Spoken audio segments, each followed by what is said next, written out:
Ibu Bapak yang dikasihi Tuhan kita Yesus Kristus, salam sejahtera bagi kita semua, salam sehat.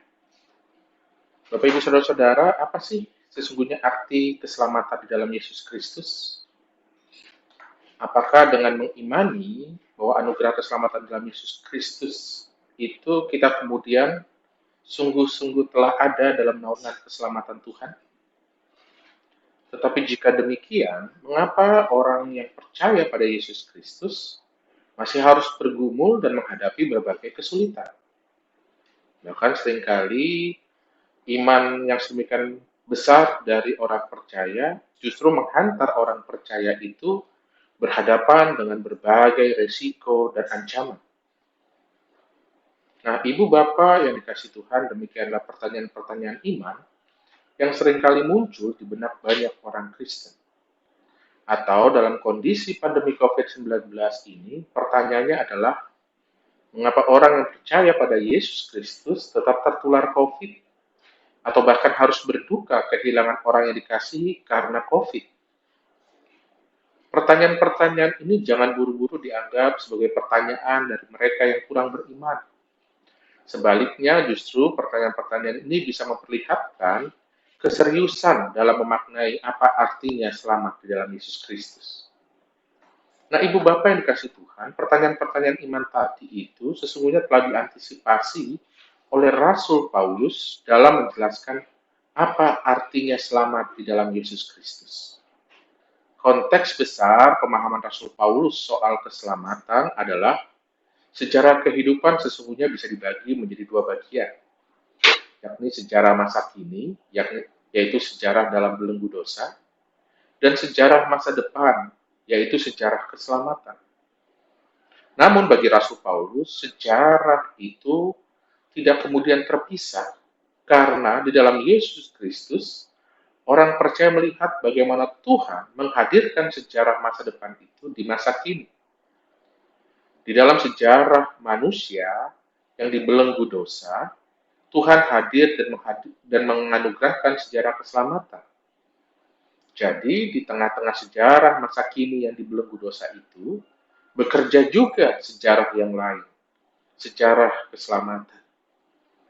Lebih dari itu, sejarah keselamatan yang datang dari masa depan itu hadir untuk mengubah sejarah masa kini yang dibelenggu dosa.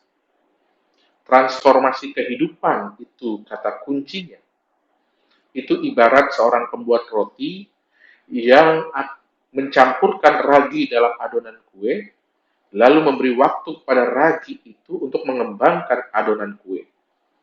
Maka sejarah keselamatan di dalam Yesus Kristus itu pun sedang seperti proses yang bekerja dalam mengubah atau mentransformasi dunia seturut rencana keselamatan Tuhan.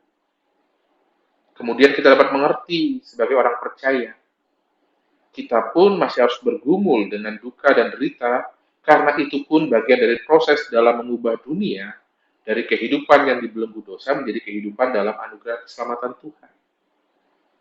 Berita sukacita bagi orang percaya adalah, meski tetap berproses bersama dunia yang rapuh karena dosa, tapi ada kepastian sejati, yakni keselamatan di dalam Yesus Kristus.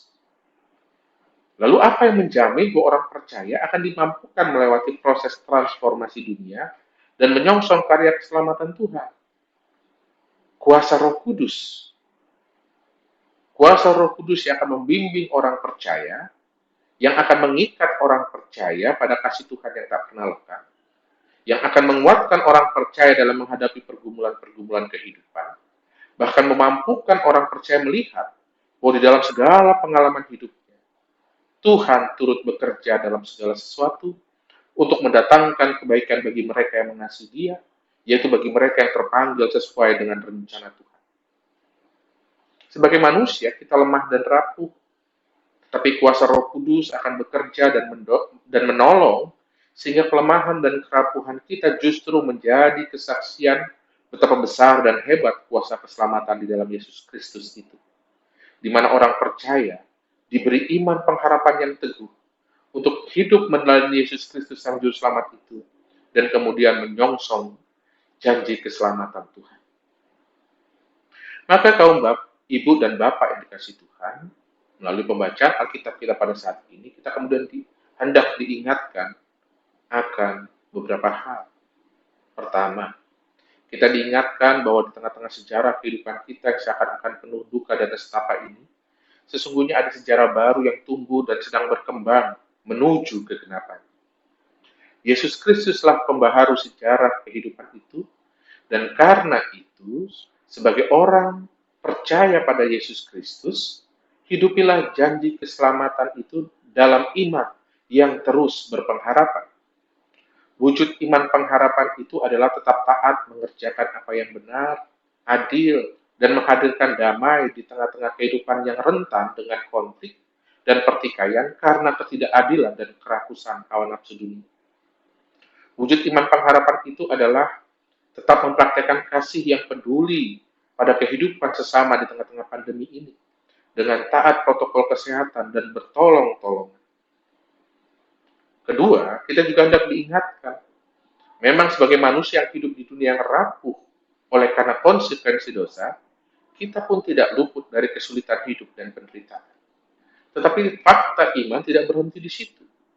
Meski kita tidak kebal dari kesulitan dan penderitaan, tetapi kepada kita ada penolong yang setia, yakni Roh Kudus, yang senantiasa melingkupi dan bekerja dalam hidup mereka yang percaya pada Yesus Kristus.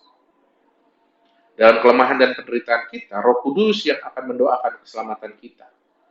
Roh Kudus yang akan menganugerahkan kita hikmat dan kekuatan agar kita mampu tetap beriman dalam kesulitan dan pergumulan. Roh Kudus juga bahkan menganugerahkan karya keselamatan yang akan menjawab kesulitan dan pergumulan hidup kita. Maka jika kita tengah bergumul, tengah dihinggapi keluh kesah, tengah menanggung beban hidup yang berat, jangan patah arang. Berdoa dan percayalah. Maka kita akan melihat bagaimana Roh Kudus bekerja menghadirkan cinta kasih Tuhan yang menyelamatkan kita.